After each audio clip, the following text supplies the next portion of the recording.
You're listening to an Airwave Media Podcast. Hey, it's Paris. You know I love sparkly things, right? Like stars. Duh. And thanks to Hilton and AutoCamp, I just slept under them. Picture me, serving looks by the fire outside my luxurious Airstream, making s'mores with the kids, while a national park is our backdrop.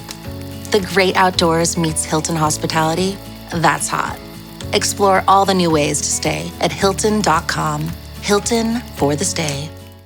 9 años pidiendo el Snack Wrap. Aquí tienes tu Snack Wrap. ¿Tú quieres un Snack Wrap? Toma tu Snack Wrap. ¿Tú también?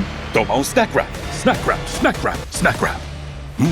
Volvió el Snack Wrap. Ba-da-ba-ba-ba.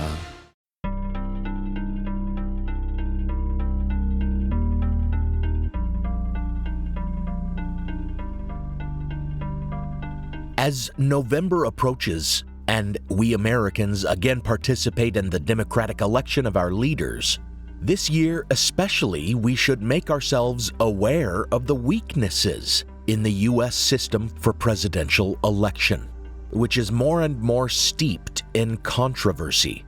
For those who don't follow American politics or who haven't given their old civic lessons much thought in a while, we use the Electoral College for the election of U.S. presidents. This quote-unquote college is not a place, but a process in which political parties in every state select intermediaries, usually loyal party representatives, who in a later election process will be certain to cast their votes for the candidates nominated by their party.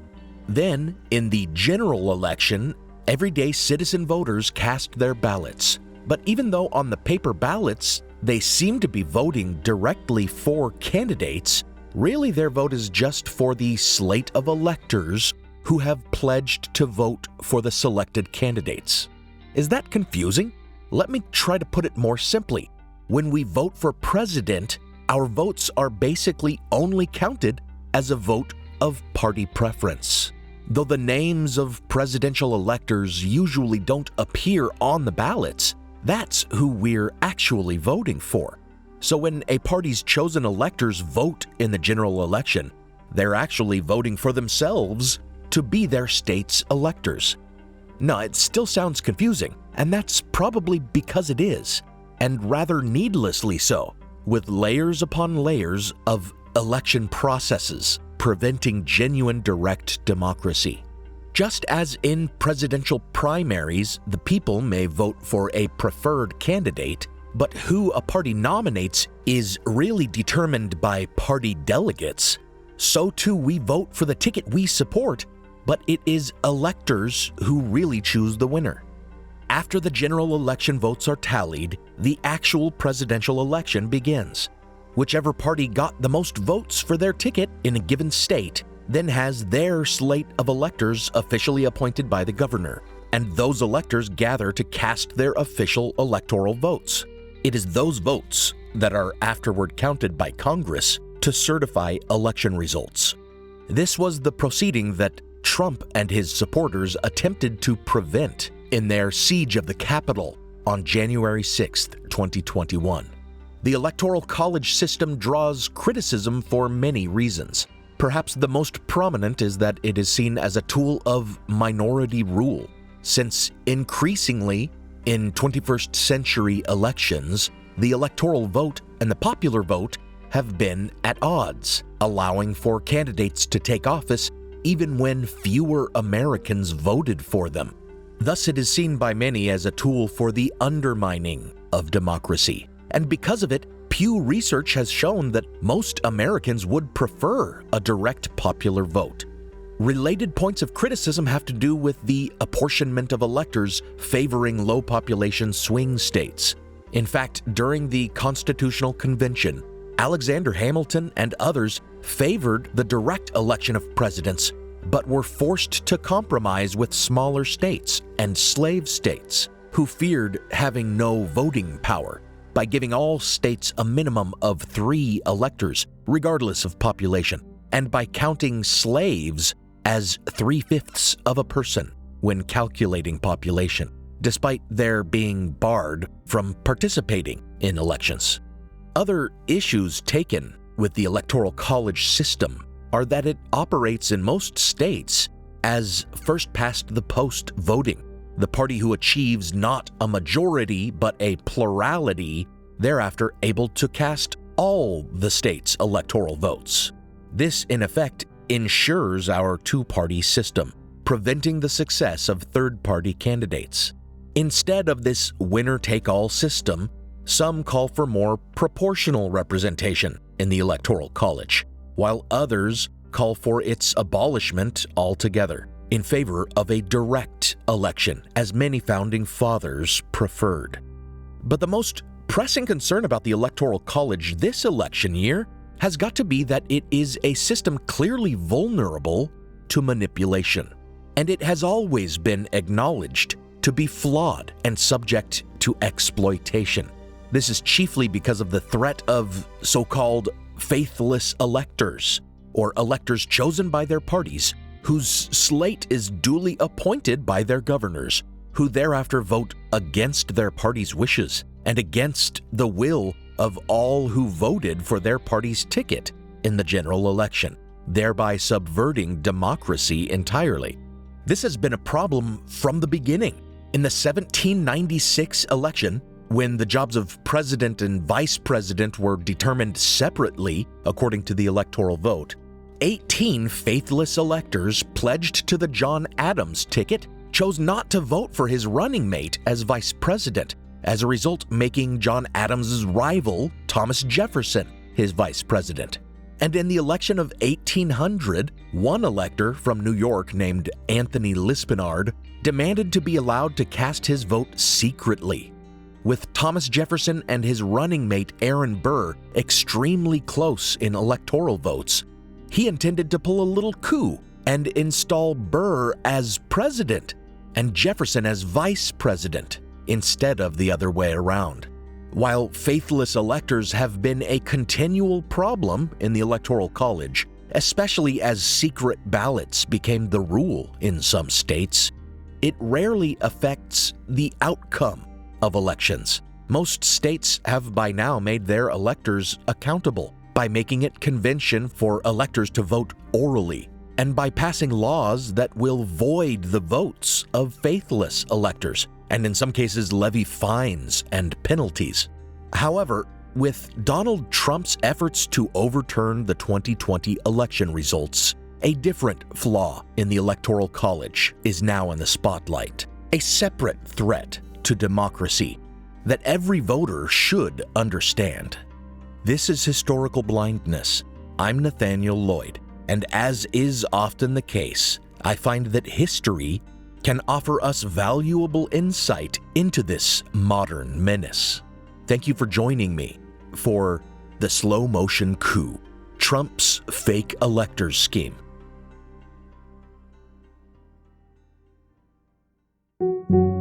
Before we begin, I want to thank all my new patrons.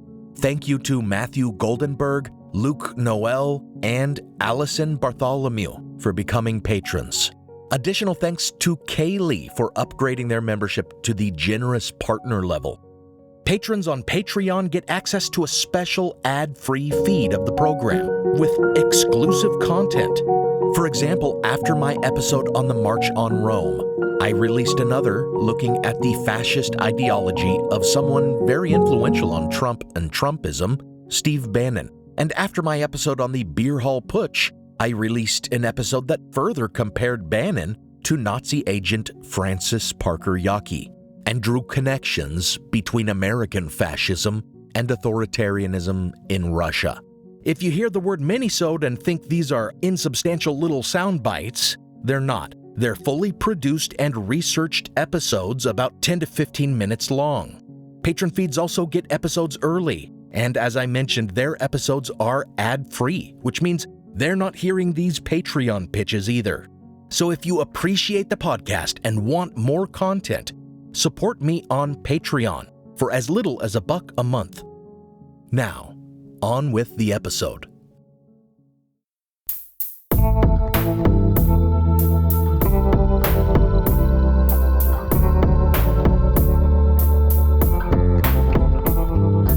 Welcome to Historical Blindness. In this podcast, I often try to give historical context and insight into modern events. Sometimes that means focusing on more recent history. For example, former President Donald Trump's refusal to accept election results and to instead engage in baseless conspiracy mongering was well established long before he ever achieved the highest office in the U.S. Back in 2012, when Barack Obama was re-elected, he insisted on Twitter that the election was a quote-unquote total sham, and therefore that the U.S. was, quote, not a democracy, end quote. Likewise, while running for office in 2016, on numerous occasions, he claimed that the American election process was quote-unquote rigged against him, and even, in a stunning and unprecedented incident during a debate, refused to pledge that he would accept the election results. I say it's rigged. Sir, there is a tradition in this country. In fact, one of the prides of this country is the peaceful transition of power, and that no matter how hard fought a campaign is, that at the end of the campaign, that the loser concedes to the winner. Not saying that you're necessarily going to be the loser or the winner, but that the loser concedes to the winner and that the country comes together in part for the good of the country. Are you saying you're not prepared now to commit to that principle? What I'm saying is that I will tell you at the time. I'll keep you in suspense. Well, okay? Chris, let me respond to that because that's horrifying. You know, every time Donald thinks things are not going in his direction, he claims whatever it is rigged against him. In the face of backlash, he clarified that he wanted to, quote, reserve my right to contest or file a legal challenge in the case of a questionable result, end quote. And he made it clear that in his view, the only unquestionable result was, quote, if I win, end quote. I would like to promise and pledge to all of my voters and supporters and to all of the people of the United States that I will totally accept the results of this great and historic presidential election if I win. During his 2020 re-election campaign, he again repeatedly suggested that the system was quote-unquote rigged, and that its rigging would be the only explanation if he lost. Indeed, Trump's bagman, Roger Stone, and his former Rasputin, Steve Bannon, were already spinning up their Stop the Steal campaign even before Election Day. The slogan had been used in 2016 as well, and then mothballed after Election Day, since they certainly didn't want to continue suggesting an election was stolen if their man won it. Far from a grassroots campaign, Stop the Steal is a business. In 2016, Roger Stone's PAC launched StopTheSteal.org. Stop the Steal! Stop the Steal re-emerged briefly in the 2018 midterms. Then in the run-up to 2020, the Stop the Steal campaign rebooted by a group of people orbiting Roger Stone. But in the days and weeks following Election Day 2020, as Trump refused to concede the clear results of the election, the Trump team's earnest efforts to overturn the results of an election he lost took definite shape. He pressured his Justice Department to investigate baseless claims of widespread election fraud in order to legitimize them. But his own Attorney General, Bill Barr, who had previously been a yes man, declared there was no evidence of it. He launched numerous lawsuits alleging fraud in various states, all of which were thrown out for lack of evidence. And then he turned to extra-legal efforts as detailed in Special Counsel Jack Smith's recent indictment. He pressured Republican elections officials in key swing states to quote-unquote find him additional votes, to fraudulently decertify official election results, and to forge phony certificates of ascertainment in order to appoint new slates of fake electors that had been selected because of their loyalty and willingness to cast their electoral vote for Trump, even though he had not won their state. and these efforts were pursued with the hard deadline of January 6th in mind, for Trump and his inner circle believed the election was not over until the electoral votes were certified, regardless of who the citizens had voted into office. After all, the popular vote doesn't count. Trump didn't win a majority in 2016 and didn't need it. In the end, he finally resorted to pressuring Republican lawmakers not to certify the electoral votes, suggesting they could throw it to a congressional vote just by asserting that Vice President Pence had the authority to reject election results just because. In the end, all these efforts failed to overturn the election results, but they succeeded in instilling a fundamental distrust in our democratic processes among many. And though the efforts failed then, that doesn't mean that they were abandoned. There is reason to believe that Trump's backers never stopped their steal, that they have continued preparations in the same vein, streamlining their apparatus for election stealing as they look forward to a time when they may make further attempts to overturn lawful election results.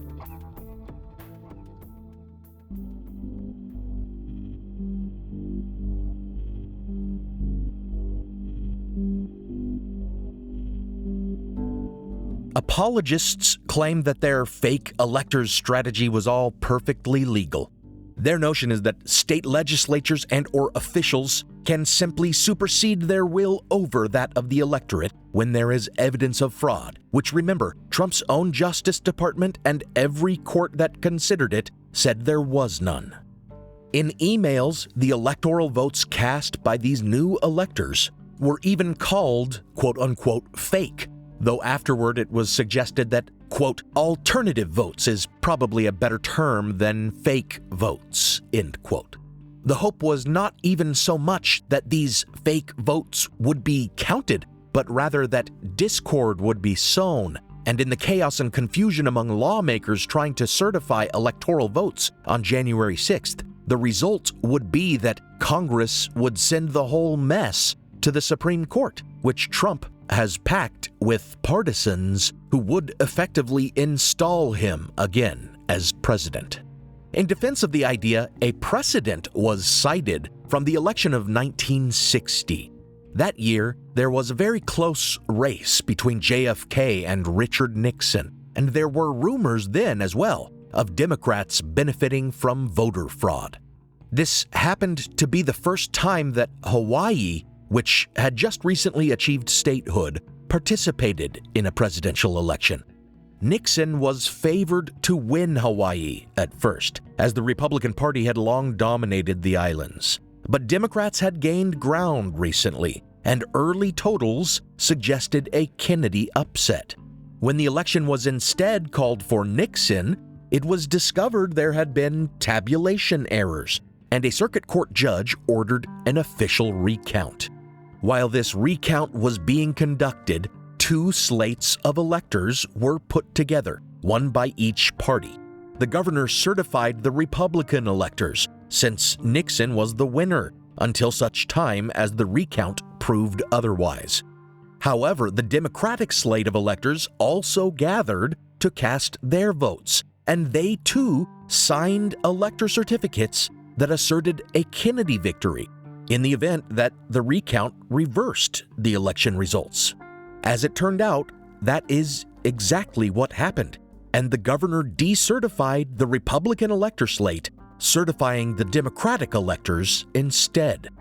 There are some huge differences between what happened in 1960 and what Trump tried to pull.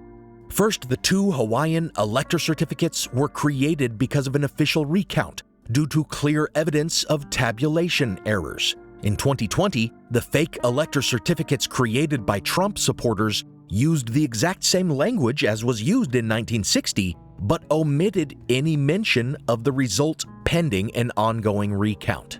Without this legitimate reason for an alternate certificate, it was simply a fraudulent attempt to steal electoral votes. Also, Hawaii was just one state, whereas in 2020, this was tried in 7 states. never on the basis of clear tabulation errors and an official recount, but rather on proven misinformation. In Hawaii in 1960, there were not accusations of fraud. The claims of fraud in that election had to do with Illinois, where there was a recount. In Hawaii, it was a pretty straightforward case of trying to make sure they got it right. And when the recount changed the result, the governor promptly certified the Democratic elector slate.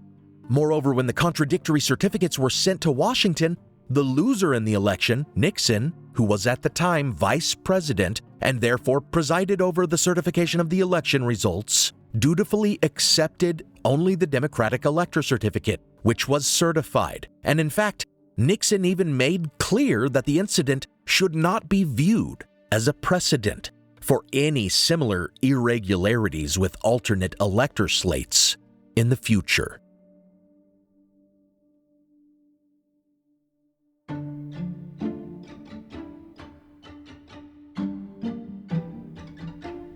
While Richard Nixon did perform the duties of his office that January, many of his Republican supporters had been encouraging him to reject the election results ever since Kennedy's win in November.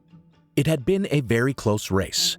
When presidential races are too close to call, I've heard people complain that it didn't used to be this way, that we always knew who our new president was by the time the evening news aired. That is not true, though. In 1960, the results were not official until midday the next day. And even then, Nixon did not concede until 3 days after the election. Rumors had already begun to circulate before Election Day that Kennedy was benefiting from fraud.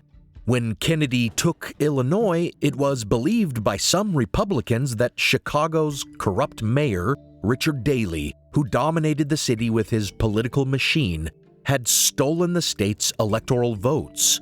Academic studies of election irregularities in Chicago have since determined that while there may have been miscounting, there was no widespread fraud. Nixon would never have taken the state, and even if he had, Illinois alone would not have won him the race. But Nixon supporters had already started alleging far more massive fraud than just Illinois. A journalist friend of Nixon's wrote a series of articles that inflamed the rumors of Illinois fraud and suggested fraud in Texas as well, which drew further press attention to the rumors. Then the Republican Party chairman pushed for recounts in 11 states. They even attempted lawsuits, but as in 2020, their suits were tossed out by federal judges or otherwise came to nothing. Nixon distanced himself from the Republican Party's efforts to dispute the election results, fearing he would look like a quote-unquote sore loser. And in later years, he would claim that even President Eisenhower had urged him to contest the election, but he had honorably refused, not wanting to, quote, tear the country apart, end quote. In reality, it appears to have been the opposite, with Ike withdrawing support for the dispute, and Nixon pushing privately for a continued aggressive effort to challenge the results, while publicly conceding defeat. Eisenhower may have represented the more moderate wing of the Republican Party in his refusal to have any part of these efforts. But even then, the party was supported by those on the far right, with more radical and even explicitly fascist tendencies.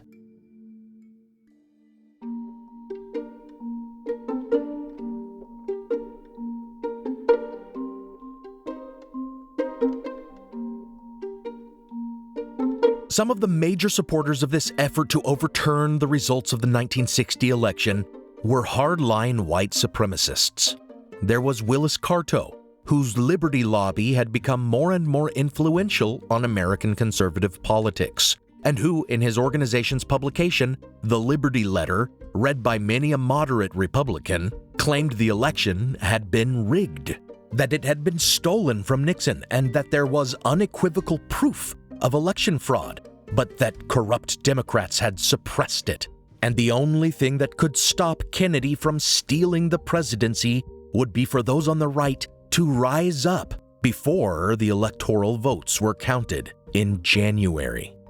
As I spoke about in a recent patron exclusive, which even non-patrons can purchase on Patreon now, Willis Carto was a dyed-in-wool anti-Semite, an apostle of the American Nazi Francis Parker Yockey. He had published Yockey's neo-Nazi manifesto, Imperium, which was called America's Mein Kampf. And he would go on to found the Institute for Historical Review, a pseudo-academic think tank dedicated to Holocaust denialism. Likewise, the Republican efforts to contest the election were trumpeted by Gerald L. K. Smith, a populist preacher who undertook what he himself called a, quote, campaign of pressure, end quote, on elected officials, quote, to persuade at least 4 Southern governors to assert their leadership in this crisis moment, end quote, meaning that he was trying to convince them to toss their election results, to essentially appoint fake electors. Smith, too, was more than just a conservative activist. He had risen to demagoguery in Huey Long's Share Our Wealth campaign during the Depression, but then promptly turned to the right, seizing anti-communism as his cause. His turn to the far right came in the late 30s. He supported a white supremacist candidate running against Roosevelt. He joined William Dudley Pelley's pro-Nazi silver shirts, and then he co-opted the America First Committee's name to found the America First Party, an explicitly fascist organization under whose auspices he had run for president. By the time of his efforts to overturn the 1960 election, his organization was called the Christian Nationalist Crusade, and it was mostly known for opposing desegregation and circulating anti-Semitic literature, like Henry Ford's The International Jew and the Protocols of the Elders of Zion hoax. What we can see in 1960 is that Trump's approach to baselessly contesting election results in 2020, from the claims of fraud to the pressuring of state officials to the insistence on supporters needing to rise up before electoral votes were tallied in January, were taken from an old playbook, one that had always been spearheaded by the Republican Party's ultra-right-wing base, over whom literal Nazis held sway.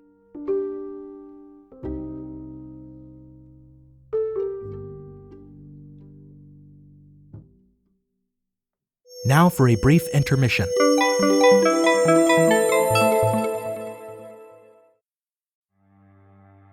As listeners of Historical Blindness, you're no strangers to the fact that history is a lens through which we can better understand the present. Or as Shakespeare put it, what's past is prologue. History is the indispensable context without which we cannot hope to truly understand current events. You understand that, and so do the creators of the American Scandal podcast.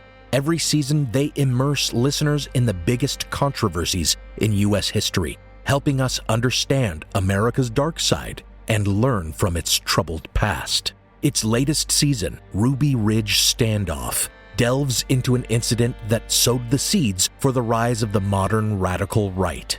It transports you to 1992, where in a remote corner of Idaho, federal law enforcement surround a small cabin. They've come for Randy Weaver, a survivalist who took his family to the mountains in anticipation of the apocalypse. A simple weapons charge brought the agents here, but the situation is about to explode into a deadly and tragic standoff that will later become a rallying cry for far-right extremists, fueling distrust and violent anti-government sentiment for decades. Follow American Scandal on the Wondery app or wherever you get your podcasts. You can binge all episodes of American Scandal's Ruby Ridge Standoff early and ad-free right now on Wondery Plus. Every summer, I'm careful to avoid getting burned. My summer plans always include applying sunscreen so I can attend barbecues and protests without worrying about getting scorched. And when I make my plans by making phone calls, I also don't want to get burned by an outrageous wireless bill. That's why I switched to a Mint Mobile plan and saved enough to take a summer vacation. With Mint, I found no difference in speed or coverage, just a big difference in cost. And right now you can switch to a Mint wireless plan like me to avoid sweating those surprise charges and overages. You'll just be chillin' with Mint's offer of 3 months premium service on the nation's largest 5G network for just $15 a month. With high-speed data and unlimited talk and text, it might just be the coolest thing happening this summer. This year, skip breaking a sweat and breaking the bank. Get this new customer offer and your 3-month unlimited wireless plan for just $15 a month at mintmobile.com/blindness. That's mintmobile.com/blindness. Upfront payment of $45 required, equivalent to $15 a month. Limited time new customer offer for first 3 months only. Speeds may slow above 35 gigabytes on unlimited plan. Taxes and fees extra. See Mint Mobile for details. With a major selection of the looks your kiddos love starting at just $4 in the Walmart app, a new school year means a stylish new them. Who knew? Find skater skirts and Crocs that say, I'm casual but cool. Sparkly sneakers that say, it's my classroom, you're just learning in it. And preppy polos that say, I'm the teacher's pet, even if they're mommy's menace at home. Find their favorite styles starting at just $4 in the app. The Walmart you thought you knew is now new. Now, back to the show.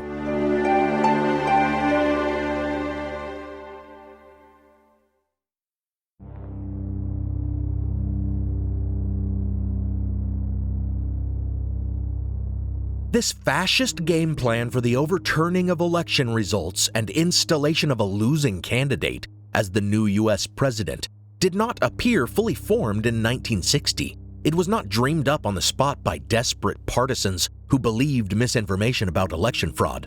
No, it seems to have already been in the works in the 1950s as a gambit that might help the far right install another demagogue into the White House, Joseph McCarthy. As has been pointed out by many a political analyst, if we were to search American history for a figure comparable to Donald Trump, the most apt comparison to be made is with McCarthy, whose reprehensible brand of politics justified its own ism, just as now many, including myself, refer to MAGA as Trumpism, since his party is no longer recognizable. McCarthy entered national politics when he successfully beat out a popular Republican senator from Wisconsin, Bob La Follette, by portraying his rival as a Washington insider. La Follette was a vocal anti-communist at the time, and McCarthy, an opportunist politician, would seize on that as his cause celeb. This is, of course, how McCarthy is remembered. But McCarthyism was more than this. McCarthy animated a rabid base among Republicans who believed he alone could be trusted in the corrupt swamp of Washington. And he did this through conspiracy mongering. He sounded an alarm about communist infiltration of the country, as most know, but also about communists deeply embedded within the U.S. government, his own sort of deep state conspiracy claim. He was disliked by his colleagues in Congress as a showboat, a loudmouth grandstander, but most came to fear him, for when McCarthy was crossed, he leveled baseless allegations against his fellow congressmen that tended to ruin their careers or even resorted to blackmailing them. More than one of those who moved against him ended up committing suicide because of it. While many in the Republican Party regarded McCarthy as a reckless demagogue, and they recognized that he was a clear danger, because of his broad support among their base, they were afraid to cross him, and his grandstanding and conspiracy mongering only grew bigger and wilder, boosted by press coverage even when that coverage was not favorable. As one biographer, Larry Tye, notes, McCarthy recognized, quote, that there was no worse a penalty for a big lie than for a little one. but that only the big ones drew a crowd, end quote. So he went big, claiming that he had verified lists of quote-unquote card-carrying communists who had infiltrated the State Department and the federal government, though he never made a single credible accusation or produced any reliable evidence. Instead, he sought further media attention and power by conducting baseless witch hunts that turned Americans against each other and ruined the lives of countless individuals. In the end, the tide turned. Public opinion of him shifted, and his congressional colleagues arranged a formal censure of his lying and flouting of congressional rules. Despite the needle moving on public perception of him, his base continued to support him, no matter what. According to a quotation by pioneering pollster George Gallup, quote, "Even if it were known that McCarthy had killed 5 innocent children, they would probably still go along with him," end quote. Which sure does sound like Trump's claim that he could shoot somebody and not lose any followers. And indeed, McCarthy's supporters marched on the Capitol that day, hoping to intimidate the senators who intended to censure their demagogue. As part of the theatrics of this protest at the Capitol, McCarthy supporters sent bundles of petitions opposing the censure to Capitol Hill in an armored truck, directing the armed guards tasked with delivering the petitions to brandish their firearms as they unloaded and presented them. A show of force that afterward prompted a senator to call for an investigation of the guards and the group responsible.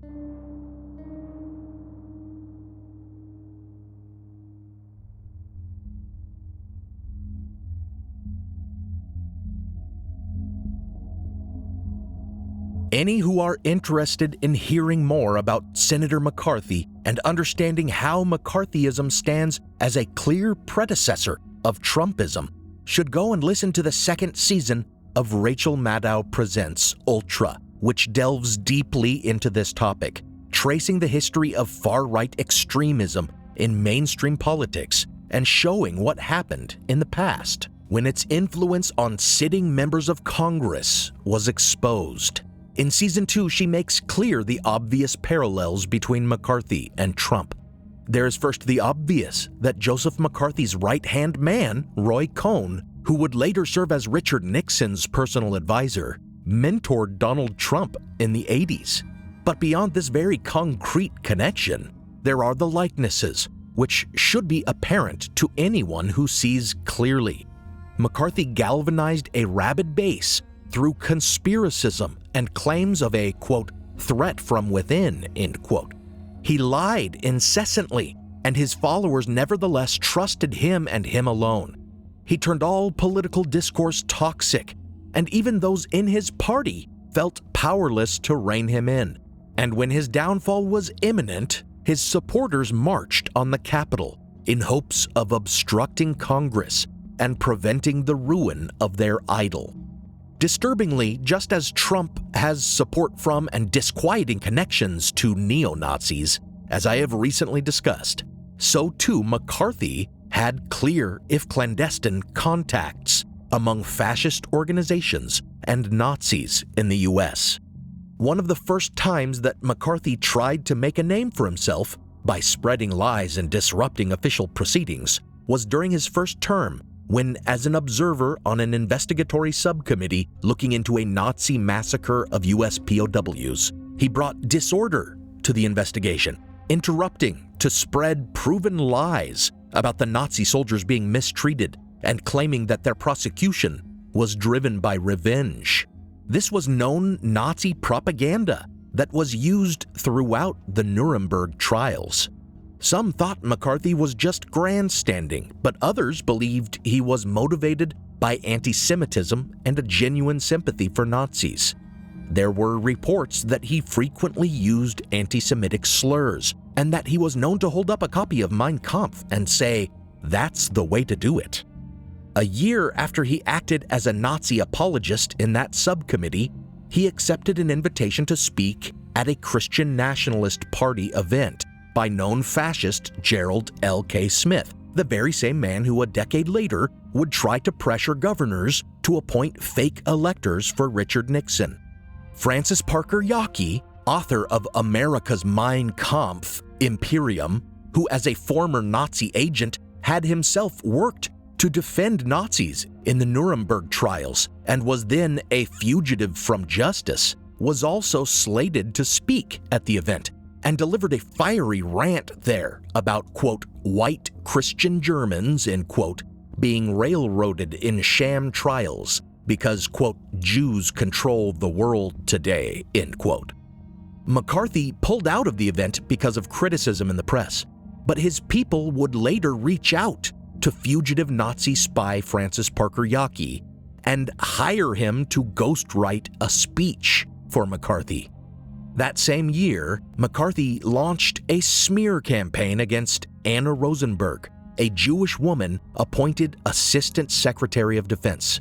His ally in that campaign was a prominent Ku Klux Klansman, and their opposition to her appointment focused mostly on her being a quote-unquote Jewess, and therefore harboring, quote, socialistic ideas, end quote.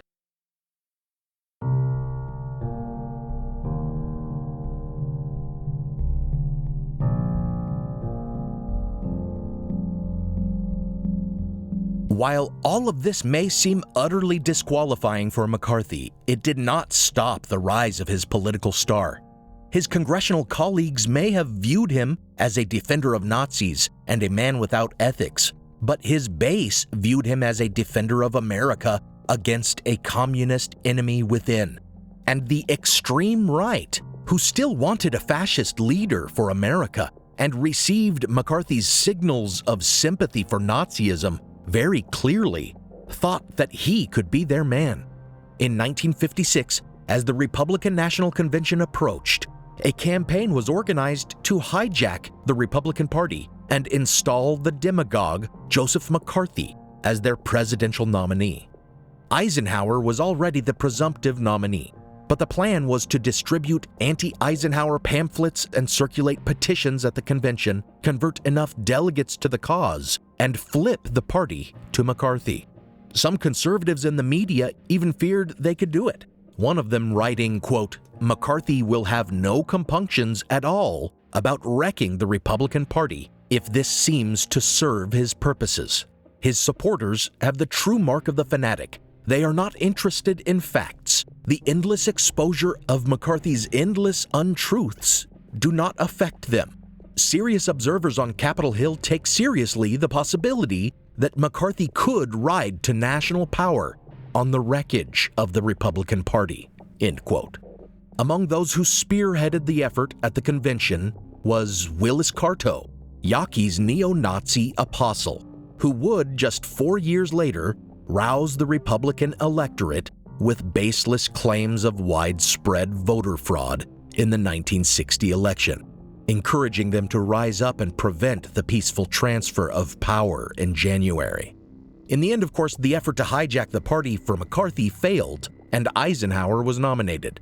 But regardless, the far-right machine behind McCarthy was intent on getting him into the White House, by hook or by crook. If he couldn't take over the Republican Party, then maybe they could get him into power as a third-party candidate. While it would be virtually impossible by fair and legal means to overcome the difficulties that a third-party candidate faces in our electoral system, they had a plan to sidestep those hurdles.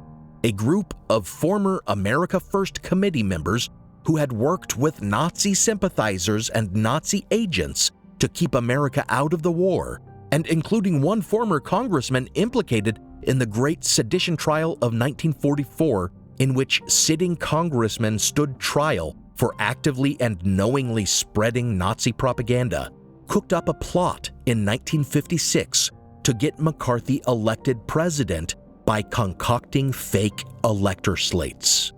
One conservative radio figure, Clarence Mannion, described the plot this way, quote, "We can get our wish by qualifying a slate of American presidential elector candidates in our respective states. In a number of states, patriots are already far advanced on these necessary prerequisites," end quote. You may recognize this as the very same plot that Nixon supporters pursued in 1960, and as the same scheme that Trump himself recently employed in his efforts to overturn the lawful election results of 2020. In the end, this effort died because Joseph McCarthy himself suddenly died a few months later from hepatitis, likely worsened by his abuse of alcohol. McCarthyism died with him, becoming just a disgraceful chapter in American politics that nearly everyone, Democrat or Republican, now regards in a negative light. And this is what we should all hope will be the fate of Trumpism, that it will be relegated to the history books as nothing more than a shameful moment in American history that we overcame.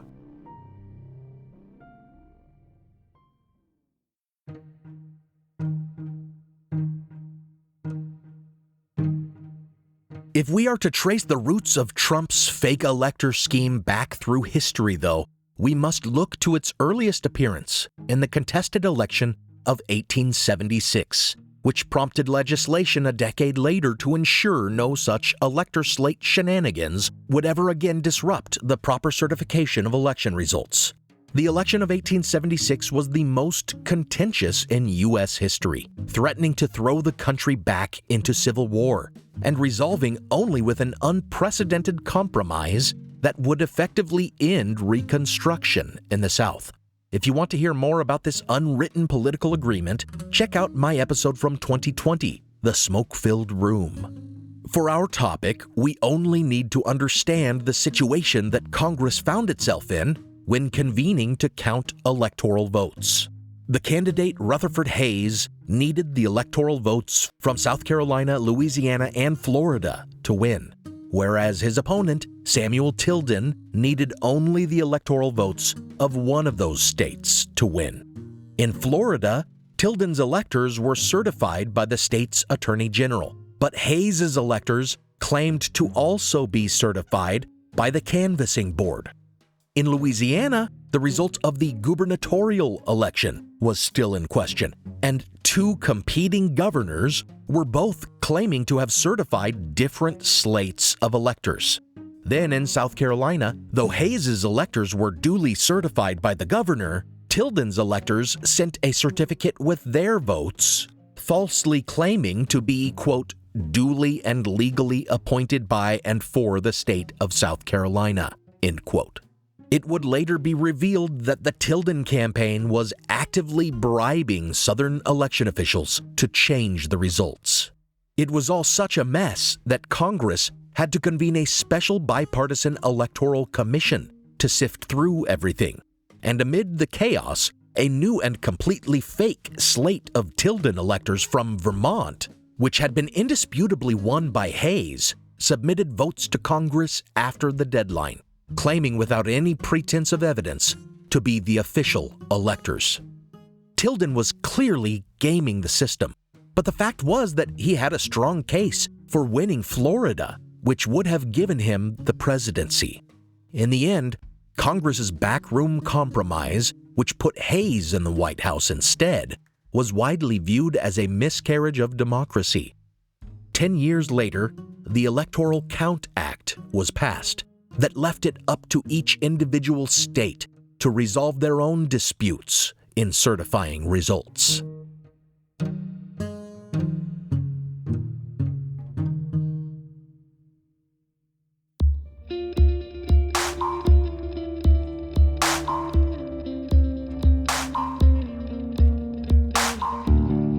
"144 years later, these flaws in our electoral system remained. While the law of the land left it up to state officials to determine results and certify electors, Trump's machinations show that a candidate might still corruptly pressure a state official to change results, as was done back in the 19th century. In the wake of January 6th, when Trump pressured his vice president to reject electoral votes, another law was passed, the Electoral Count Reform and Presidential Transition Improvement Act of 2022, which among other things clarified what a vice president actually does when counting electoral votes, making clear that their role is, quote, solely ministerial, end quote, with no power to accept or reject or otherwise resolve disputes. This change, while a good thing, really does nothing to address the threat of continued malfeasance when it comes to fake elector plots. And Trump now appears poised to exploit these loopholes again in 2024. According to Associated Press reporting, in several battleground states, including Wisconsin, Nevada, Arizona, and Pennsylvania, Trump's fake electors, who have proven themselves willing to pervert the will of the people, have wormed their way into positions of power, assuming roles as election officials and sitting on election commissions. These are the state positions that hold so much power when it comes to counting or miscounting votes, choosing what electors to certify, and essentially determining what votes are counted by Congress. And what is especially disturbing is that Trump has started to indicate that voting won't actually matter in this election. During this campaign, Trump has repeatedly insisted that he doesn't need people to vote for him in order to win. I tell my people, I don't need any votes. We got all the votes we need. I don't need votes. My instruction, we don't need the votes. I have so many votes. We don't need votes. We got more votes than anybody's ever had. We don't need votes. If you don't have to vote, don't worry about voting. The voting, we got plenty of votes. As I've said before, I'm not typically one to engage in accusations of conspiracy, but when corrupt efforts to subvert democracy are so clear, exposed by investigative journalists and special counsel investigations, when the wrongdoing is so blatant, and when those involved telegraph so openly their intentions to continue, we should all acknowledge it and sound the alarm. I very much worry that even if Trump suffers an undeniable loss in November, as he did in 2020, the believers of his big lie of election fraud, who have already proven themselves willful participants in his slow-motion coup, will abuse their power on the state level, resulting in the certification of the wrong electoral votes.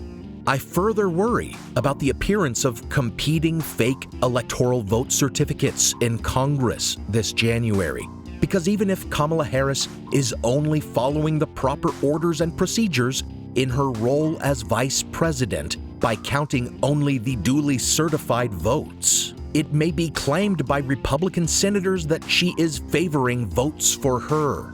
With enough Republican senators signing objections, it is not unlikely that the election results could then depend on the outcome of cases in state courts and could be sent to the Supreme Court, as was the case in 2000 with Bush v. Gore.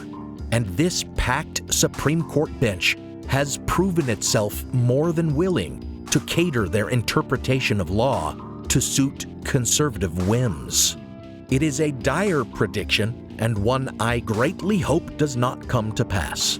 But whether or not such a constitutional crisis does occur in this election, the takeaway here is that to safeguard democracy, the Electoral College needs to be carefully reformed or done away with altogether in favor of the popular vote.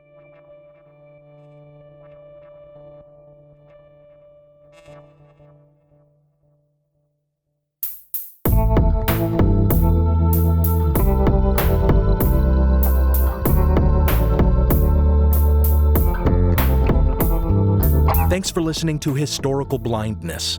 Check out the blog post for this episode, which should go up on historicalblindness.com before the next episode releases. You can find a transcript there with related imagery and citations for further reading. As always, thanks go out to my partner patrons, Diane Lane, Robert Fisher, Joe Escott, Sean Munger, Devlin Hoff, Michael Markham, Mitchell Shuttler, Prickly Pear, Fred Groteis, Robin Naggett, Rebecca, Don Mundus, Eunice Allen Bradley, Juliet O'Connor, Jonathan Williams, Joshua Luddington, Logan Houlihan, Lily Powers, Christine LeBlanc, Lonnie Coffer, Emma, Kevin Osborne, Benny Slater, That One Girl, Jocelyn Clausen, Lindsay McAllister, an anonymous patron, Louise Rickshaw, Brian, CPJ MLT LTD, Christopher L. Burton, Chris, Lisa, and Kaylee. Thank you for coming together to show your support. Now I just need you all to act as my electors. I'll be sharing some Listener's Choice Podcast Awards in which I'll need you to vote for my program. I'm just kidding. I'm not going to do that. This podcast is part of the Airwave Media Podcast Network. Visit airwavemedia.com to listen and subscribe to their other fine shows, like The Constant and The Conspirators. Some music on this episode was licensed through a Blue Dot Sessions blanket license at the time of the episode's publication. Additional music is by Kevin MacLeod, licensed under a Creative Commons Attribution license. Check out the show notes for a list of the tracks used. You can support the show by pledging on Patreon or by making a one-time donation on PayPal. Find those links in the show notes, or find me on Venmo at Historical Blindness. This election year, remember, once Election Day is done and the votes are counted, there is one candidate who will readily accept defeat, but there is another who we know will fight tooth and nail to overturn his loss. We cannot let a loser cheat his way to victory.